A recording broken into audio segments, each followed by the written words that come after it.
Hello, my name is Benjamin Hart. I'm an American attorney and the managing director of Integrity Legal here in Bangkok, Thailand.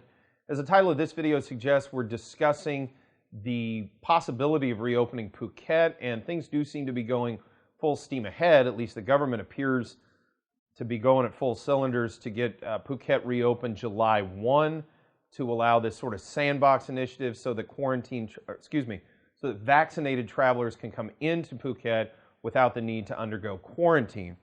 But a recent article from the Thai Inquirer, that's thaiinquirer.com, I thought put a little bit of nuance on all of this and kind of put a fine point, brought things kind of home to a human level.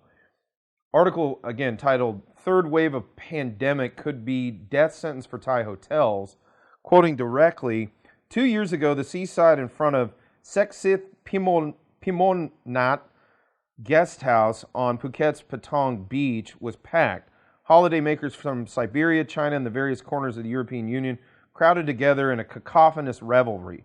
Today, Patong is deserted, another casualty of the coronavirus pandemic. And I do think it's worth noting, it's not just the pandemic, it's the government's response to the pandemic. And that's a worldwide thing. But I thought this particular quote was very enlightening. Quoting directly, "I am betting everything on this July reopening for Phuket. The government promised," he said, and they're quoting Seksit. "If it doesn't happen, I will have to sell and do something else with my life." Yeah, I have talked to a number of clients here that are in the tourism business, also in food and beverage, entertainment, and friends and things that have said, man, you know, this third wave, this has been way worse than anything.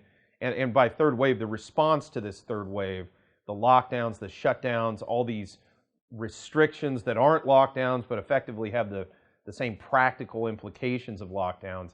Basically, these folks have a lot of folks have told me, you know, if they don't come up with some kind of solution to this, if things don't improve this time around, I'm going to have to do something else. And I've noted it before on this channel.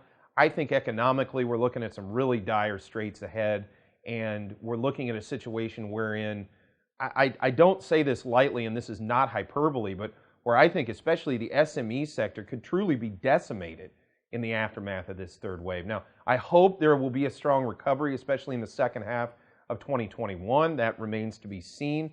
But yeah, for now, it doesn't look good. And the response to this, whatever they come up with and however this plays out, it's got to be good for the businesses, because if it's not, I just don't see what happens after that.